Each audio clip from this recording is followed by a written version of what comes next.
सड़क के किनारे एक गाय दर्द से कराह रही थी। आते जाते लोग उसे देख तो रहे थे, पर कोई उसकी मदद नहीं कर रहा था। बस वे सभी खड़े खड़े देख रहे थे कि गाय क्यों कराह रही है। तभी वहाँ पर कुछ कुत्ते आए और वो गाय को काटने लगे।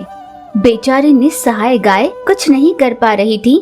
हे भगवान, ऐसा बुरा दिन किसी की जिंदगी में ना आए। मैं यहाँ से उठ नहीं पा रही और लगता है ये कुत्ते मुझे काट खाएंगे।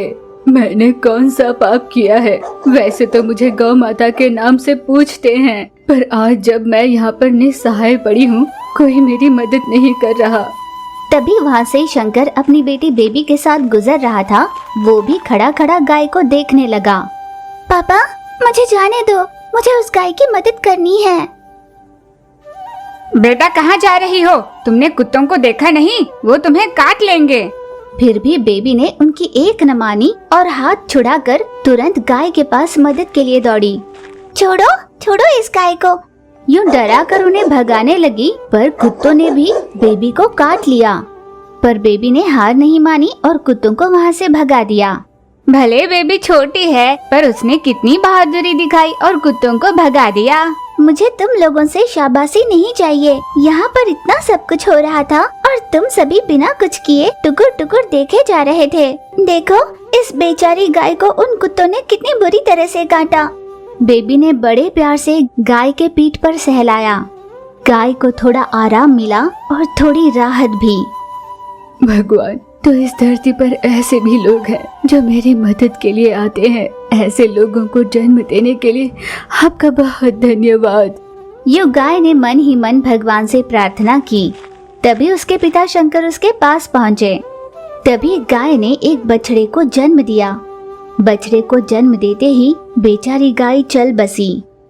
पापा, भगवान ने मेरी तरह इस बछड़े की माँ को भी उससे दूर कर दिया। क्यों पापा, क्यों? भगवान ऐसा क्यों करते हैं? क्या भगवान के पास दिल नहीं है? अगर धरती पर भेजकर सभी को इतना दर्द देना है, तो वो हम सबको धरती पर भेजता ही क्यों है? ये सब भगवान के लिए एक खेल जैसा होगा ना पापा। नवजात बछड़ा अपनी माँ से दूध पीने के लिए तरस रहा था। क्या अब आप सबके मन को शांति मिली? ये नवजात बछड़ा अपनी मरी हुई माँ से प्यार चाहता है, दूध पीना चाहता है। यूं रो कर बेबी ने सबसे सवाल किया तो सभी अपना सर झुकाए चुपचाप वहाँ से चले गए। पिता शंकर भी निरुत्तर रह गया। बेबी उस बछड़े को उठाकर अपने साथ घर ले गई। घर पहुंचकर बेबी ने उस बछड़े को बोतल में दूध भरकर पीने के लिए दिया। फिर थोड़ी देर बाद बेबी के घर एक डॉक्टर आई और उस डॉक्टर ने बेबी को इंजेक्शन दिया, क्योंकि पिता शंकर ने पहले से ही डॉक्टर को बुला रखा था, क्योंकि कुत्तों ने बेबी को काट लिया था। डॉक्टर बेबी को इंजेक्शन देकर उससे बोली, बेटा बेबी, तुम्हें बैंगन और खट्टी चीजें नहीं खानी है और कुछ चीजों का भी तुम्हें परहेज करना होगा। और हाँ, तुम्हें और 2-3 इंजेक्शंस भी लेनी होंगी। बेबी ने डॉक्टर की सारी बात मानी। बेबी हर दिन उस बछड़े का ध्यान रखने लगी। ठीक 6 महीने बीत गए। बछड़ा अब गाय बन चुकी थी। फिर एक दिन उनके घर पर पति पत्नी का जोड़ा आया। अरे ओ लड़की, तुम्हारे पिता कहाँ हैं? वो बाजार गए हैं। आप कौन हैं? हम वो है जिनसे तुम्हारे पिता ने 50,000 रुपए लिए और हर बार कोई ना कोई बहाना बना देता है कि अब दूंगा तब दूंगा।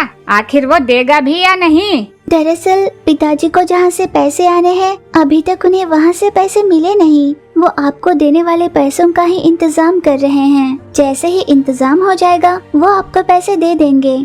हम तुम्हारी गाय को हमारे साथ ले चलते हैं। तुम्हारे पिता से कहना कि आकर पैसे दे दे और गाय ले जाए। नहीं, ऐसा मत कीजिए अंकल, ऐसा मत कीजिए। पर उन्होंने बेबी की एक न सुनी और जबरदस्ती गाय को लेकर चले गए। वे गाय को अपने घर ले गए और उसे एक खुंटी से बांध दिया। दूसरी ओर घर पर बेबी अपने पिता के लौटने का इंतजार कर रही थी, पर उसके पिता लौटकर आए नहीं। वो इसलिए कि दुर्भाग्यवश ट्रेन की पटरियों पर गिरकर बेबी के पिता की मौत हो चुकी थी। पर इस बात से अनजान बेबी पिता के लौटने का इंतजार करती रही। जब 2 दिनों तक भी उसके पिता घर नहीं लौटे, तो घबराई सहमी सी बेबी आस पड़ोस में जाकर उनके पिता के बारे में पूछने लगी। पर कोई भी उसे कुछ बता नहीं पा रहा था। और यहाँ जो लोग गाय को अपने साथ लेकर गए थे वो उसे ना चारा दे रहे थे और ना ही पानी। वो बेचारी वहाँ भूख से तड़प रही थी। पापा, आप मुझे छोड़कर कहाँ चले गए? पापा। सहमी सी बेबी बहुत रो रही थी। 1 हफ्ता होने के बाद बेबी को सच पता चल गया कि उसके पिता अब नहीं रहे। बेबी फूट फूट कर रोने लगी। वहाँ गाय का भी हाल बहुत बुरा था। वो भूख से तड़पती तरसती बदहाली में जी रही थी। पर आस पड़ोस वालों को गाय की ऐसी हालत देखकर उस पर दया आ गई और उन्होंने थोड़ा चारा और पीने के लिए थोड़ा पानी दिया, जिसे खाकर गाय को थोड़ी सी ताकत मिली और उसने तुरंत उठकर अपने बांध को खोला और तुरंत बेबी के पास चली गई। जो लोग गाय को लेकर गए थे वो भी गाय का पीछा करने लगे। गाय सीधे बेबी के पास जाकर रुकी। गैया, तुम मेरे लिए वापस आई हो ना? तुम्हारा बहुत धन्यवाद। पापा नहीं रहे, माँ तो कब का छोड़कर मुझे चली गई। अब तुम भी नहीं थी, मैं अकेली हो चुकी थी, पर तुम मेरे लिए वापस लौट कर आई। बेबी उस गाय को पकड़कर बहुत रोने लगी। तभी वे दोनों वहाँ पर पहुँचे और बेबी से पूछा कि पिताजी कहाँ हैं? सुना है कि रेल की पटरियों के नीचे गिर पापा चल बसे। उनका आखिरी चेहरा भी मेरे नसीब में नहीं था। उनका अंतिम संस्कार करने के बाद पता चला कि वो मेरे पिता थे। उन दोनों की समझ में नहीं आया कि वे क्या करें। इसीलिए बिना कुछ कहे वे दोनों वहाँ से चले गए। तुमने एक माँ की तरह, एक भाई की तरह हमेशा हमारी मदद की है। अब मैं तुम्हें माँ का प्यार दूंगी। उस दिन से गाय ने बेबी का और बेबी ने गाय का ध्यान रखना शुरू किया। गाय दूध देती तो बेबी उस दूध को बेचकर अपना गुजारा करने लगी। पर बेबी की समझ में ये नहीं आ रहा था कि बिना बछड़े के गाय दूध कैसे दे पा रही है। गाय ने भगवान से प्रार्थना की और माँ बनने से पहले ही दूध दे पाने का वरदान उनसे मांगा। गाय के उसी दूध से बेबी का गुजारा हो पा रहा था। एक गांव में बेबी नाम की एक छोटी लड़की थी। बेचारी वो अनाथ थी। उसका इस दुनिया में कोई नहीं था। बेबी हमेशा यही सोचा करती थी कि काश उसका भी एक भरा पूरा परिवार होता। दिन बीत रहे थे। अरे, आज इतनी जल्दी सुबह हो गई।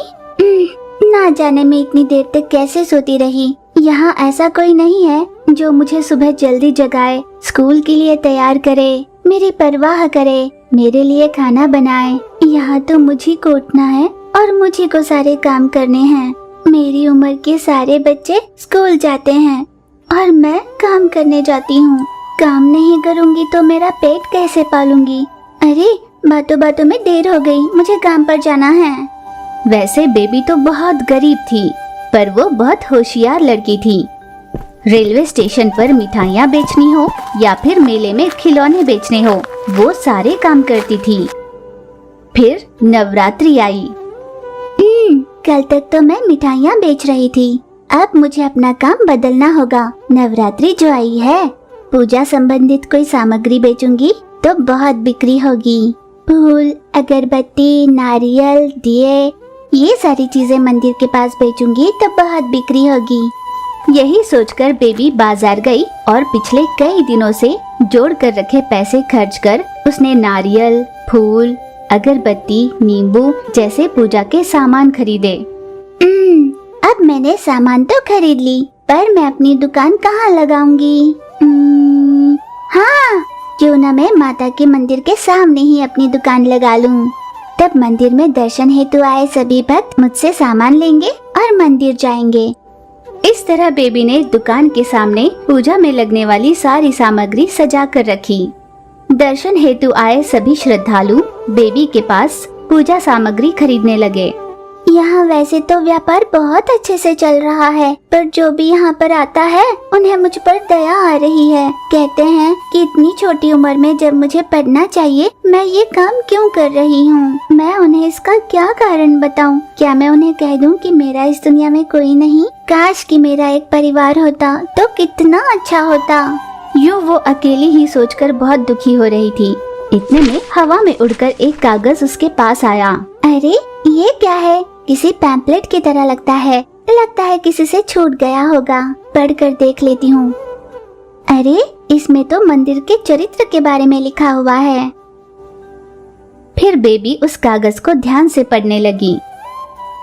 ये मंदिर महिमाओं से भरा हुआ है। पर्वत की चोटी पर बसे इस मंदिर में जो दुर्गा माँ बसती है वो सबकी इच्छा पूरी करती है। अगर किसी के जीवन में दुख है या अशांतता है, वो पूरी भक्ति के साथ माँ दुर्गा के दर्शन करने यहाँ पर आएगा, उसकी इच्छाएं पूरी करेगी। यूँ उस कागज में लिखा सब कुछ बेबी पढ़ रही थी। मैं पिछले इतने बरसों से इस गांव में रहती हूँ, पर मुझे इस मंदिर का चरित्र तो पता ही नहीं था। पर अब तो मुझे पता चला है ना, तो अब से हर नवरात्रि में मैं माँ दुर्गा की पूजा करूँगी। यूँ बेबी ने तय किया कि वो माता की पूजा करेगी। आज का लाया हुआ सारा सामान बिक गया। अब मैं आराम से जाकर दुर्गा माँ के दर्शन कर सकती हूँ। फिर बेबी ने पहाड़ की चढ़ाई शुरू कर दी। अरे बाप रे, ये कितना ऊंचा है, सीढ़ियाँ कितनी हैं और वो भी कितनी ऊंचाई पर है। माँ, बाप रे, मुझे थोड़ा आराम करना होगा। देखकर ऐसे लगता है जैसे मैं पहाड़ चढ़ नहीं पाऊंगी। यहाँ से वापस लौटने में ही मेरी भलाई है, पर मैं ऐसे कैसे लौट सकती हूँ। जब तक माँ का चेहरा देखकर उनके दर्शन कर अपनी इच्छा नहीं बताऊंगी, तब तक मेरी इच्छा पूरी कैसे होगी। आज तो मैं किसी भी हाल माता के दर्शन करके ही लौटूंगी। यूँ बेबी ने दृढ़ निश्चय किया और उसने पर्वत की चढ़ाई पूरी करी। जब वो मंदिर पहुँची तो माँ दुर्गा के सामने खड़ी होकर उनके दर्शन कर लिए। माँ दुर्गा, आपके चेहरे में तो अलौकिक चमक है। आपको देखकर ऐसे लगता है जैसे मैंने अपनी माँ को देखा हो। यूँ बेबी ने माँ के दर्शन किए और तृप्त होकर अपने घर वापस लौटी। पर घर पहुंचकर उसने माँ की पूजा शुरू कर दी। माँ दुर्गा, सभी कहते हैं कि आप बहुत अच्छी हो। आप सबकी इच्छाएं पूरी करने वाली कल्पवल्ली हो। आपको मेरे कष्ट दूर करने होंगे और मुझे किसी का साथ भी चाहिए, वो भी दे देना माँ। यूँ प्रार्थना करते हुए बेबी की आंखों से आंसू आने लगे। माँ दुर्गा ने बेबी को देखा और उन्हें बेबी पर दया आई। माँ दुर्गा ने सोचा कि वो एक बार बेबी की परीक्षा जरूर लेंगी। फिर माँ दुर्गा एक साधारण औरत के रूप में उनके गांव आई। खुद का नाम उन्होंने दुर्गा बताया। अरे, इतनी सुबह सुबह मेरे दरवाजे पर कौन आया होगा? बेबी ने तुरंत दरवाजा खोलकर देखा। आप कौन हैं? आपको किससे मिलना है? मेरा नाम दुर्गा है। ओह अच्छा, आप कौन से गांव से आई है? क्योंकि पहले मैंने कभी आपको इस गांव में नहीं देखा। मैं बहुत दूर से आई हूँ। ओह अच्छा, कौन से गांव से? मेरे बताने पर भी तुम नहीं समझोगी। आपने मेरा दरवाजा क्यों खटखटाया? मैं बहुत दूर से चलकर आ रही हूँ, बहुत थक चुकी हूँ। क्या मुझे तुम्हारे घर में थोड़ी जगह मिलेगी? मैं थोड़े दिन यहाँ पर आराम कर वापस लौट जाऊंगी। हाँ, आप जितने दिन चाहे यहाँ पर रह सकती हैं। तुम्हारा बहुत धन्यवाद बेटा। यूँ स्वयं दुर्गा माँ भेष बदलकर बेबी के घर पर आई, पर बेबी तो उन्हें एक राहगीर ही समझ रही थी। फिर माँ दुर्गा ने बेबी की परीक्षा लेनी शुरू की, उसके गुण जानने के लिए। सुनो बेटा, एक बार यहाँ आना।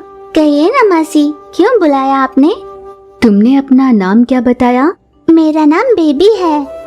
बेबी, अच्छा ठीक है। मुझे बहुत भूख लगी है, तुमने खाने में क्या बनाया है? मैं तो घर में कभी खाना बनाती ही नहीं। जब भूख लगती है तो किसी मंदिर के पास या किसी के घर से खाना मांगकर खा लेती हूँ। बताया ना आपको क्या खाना है, मैं मंदिर के पास जाकर ले आती हूँ। वहाँ कभी लड्डू, कभी जलेबी, कभी हलवा मिलता है, मैं आपके लिए ले आती हूँ। हाँ, पर हर दिन मैं वही प्रसाद तो खाती हूँ, मुझे वो नहीं चाहिए। पर आपने हमारे मंदिर का प्रसाद कब खाया? आप तो इस गांव की नहीं है ना? वो मेरा मतलब है कि हाँ, मैं इस गांव की नहीं हूँ, पर मैं कभी कभी मंदिर आया करती थी। ओह अच्छा। पर अब मुझे बहुत भूख लग रही है, जल्दी से मेरे लिए कुछ बना दो। हाँ, पर माई, मुझे खाना बनाना नहीं आता। तुम ऐसा कहोगी तो कैसे चलेगा? तुम्हें खाना बनाना ही होगा, वरना मैं यहाँ से चली जाऊंगी। क्या तुम जानती नहीं कि घर पर आए अतिथि भगवान के बराबर होते हैं? अरे अरे, आप नाराज मत होइए, मैं आपके लिए कुछ बनाती हूँ। मुझे गर्मा गर्म पूरी खानी है। अच्छा ठीक है माई। फिर बेबी अपने रसोई में गई और जैसे तैसे बड़ी मुश्किल से उसने पूरियां बनाई। ये लीजिए, मैंने पूरी बना दी। देखकर मेरे मुंह से पानी आ रहा है, जल्दी से दो। हाँ, ले लीजिए। अरे वाह, पूरी तो बहुत स्वादिष्ट बनी है। आपका बहुत धन्यवाद। हाँ, पर मेरा पेट अभी भरा नहीं। ओह अच्छा, अब मैं क्या करूं? क्या मैं आपके लिए ठंडी ठंडी लस्सी बना कर लाऊं? नहीं, उससे पेट नहीं भरेगा। मेरा समोसा खाने का मन हो रहा है, जल्दी से समोसे बनाओ। ठीक है माई। फिर बेबी अपने रसोई में समोसे बनाने के लिए गई। पहले मैं आलू को उबालने के लिए रखती हूँ, फिर आटा लगा लूंगी। यूँ खुद से कहती हुई बेबी ने सारी तैयारियां कर ली। माई, ये लो गर्मा गर्म समोसे। अरे वाह, देखकर लगता है तुमने बहुत मेहनत की है। ऐसी कोई बात नहीं है, आप खाइए ना। अरे वाह, समोसे भी बहुत स्वादिष्ट बने हैं। आपका बहुत धन्यवाद माई। हाँ, पर मुझे और भूख लगी है। ओह, ऐसा क्या? बुरा न मानो तो मेरे लिए खट्टे चावल बनाओगी? ठीक है माई। फिर से बेबी रसोई घर में खट्टे चावल बनाने के लिए गई। सबसे पहले मैं इमली भिगाकर रख लेती हूँ, उसके बाद बाकी तैयारियां कर लूंगी। यूँ बेबी ने खुद से ही कहा और बड़ी उत्साह से उसने खट्टे चावल बनाए। माई, ये लो खट्टे चावल। अच्छा, बन गए? कहाँ देखूं जरा। ये तो भगवान पर चढ़ाए हुए भोग की तरह है। आपका बहुत धन्यवाद। पर बेबी क्या कहूँ, आज मेरा पेट भरने का नाम ही नहीं लेता। मुझे और भी भूख लग रही है। मुझे कुछ मीठा खाने का मन कर रहा है। तुम मेरे लिए कोई अच्छा सा मिष्ठान्न बनाओ। ऐसा ही करती हूँ माई। बेबी फिर से रसोई में कुछ मीठा बनाने के लिए गई। जब वो मीठा बनाने की तैयारी कर रही थी कि पीछे से आवाज आई, मीठे के साथ थोड़ा नमकीन भी बना लेना। हाँ ठीक है माई। मूंग दाल के हलवे के लिए थोड़ी दाल भिगा लेती हूँ। हाँ, पर घर में तो मिक्सी नहीं है, मुझे तुरंत गिरनी में जाकर दाल पिसवानी होगी। बेबी ने तुरंत दाल पिसवा कर लाई और फिर उसने हलवा बना दिया। लीजिए माई, मूंग दाल का हलवा और नमकीन। अच्छा, जरा यहाँ देना तो। मूंग दाल का हलवा खाकर मन तृप्त हो गया। और ये नमकीन, ये भी बहुत अद्भुत बने हैं। बहुत धन्यवाद माई। अब मेरे लिए थोड़ी छाछ बना लोगी? हाँ ठीक है माई। बेबी फिर से रसोई में गई और चुटकियों में छाछ बनाकर ले आई। माई, ये छाछ ले लीजिए। छाछ भी बहुत बढ़िया है। मैं तुमसे एक सवाल पूछूं? हाँ पूछिए ना माई। मैंने तुमसे एक के बाद एक इतनी सारी चीजें बनवाई, क्या तुम्हें मुझ पर गुस्सा नहीं आया? ना ही मैं चिढ़ी और ना मुझे गुस्सा आया माँ। दरअसल मेरा कोई नहीं है, इस घर में मैं हमेशा अकेली ही रही हूँ। पहली बार मेरे घर कोई आया है, मुझे इस बात की बहुत खुशी है। पर मैंने तुमसे इतने सारे व्यंजन बनवाए, तुम्हें मुझ पर गुस्सा कैसे नहीं आया? नहीं, बिल्कुल भी नहीं माई। अगर मेरी माँ होती तो मैं उनके लिए भी ऐसा ही करती ना। बेबी की बातें सुनकर माँ दुर्गा प्रसन्न हो गई। वैसे भी किसी भूखे को भरपेट खाना खिलाना ये अच्छे संस्कार कहलाते हैं ना। उस पर आपका चेहरा तो बिल्कुल वैसा ही है जैसे पहाड़ी पर मंदिर में माँ दुर्गा का चेहरा है। इसीलिए आपकी सेवा करने में मुझे बहुत आनंद मिला। बेबी की बातें सुनकर माँ गदगद हो उठी। बेबी उस औरत की ओर देख ही रही थी कि माँ अचानक वहाँ से गायब हो गई। अरे ये क्या, माई कहाँ चली गई? इतने में अचानक पहाड़ी पर रहे उस मंदिर से आवाज आने लगी। बेटा बेबी, आज तुम्हारे घर अतिथि बनकर कोई और नहीं बल्कि मैं खुद आई थी। बेटा, तुम्हारा मन बहुत ही निर्मल है। तुम हो तो बहुत छोटी पर तुम्हारी सोच बहुत बड़ी है। इसीलिए मैं तुम पर अपनी कृपा बरसा रही हूँ। आज से तुम्हें धनवान बना रही हूँ। मैं तुम्हारा परिवार भी तुम्हें वापस दूंगी। बस माँ ने ये कहा ही था कि बेबी का घर सोने चांदी से भर गया। इतना ही नहीं, बेबी को उसके माता पिता भी मिल गए।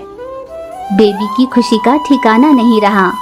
इतना ही नहीं, उस बरस से बेबी हर साल नवरात्रि मनाने लगी।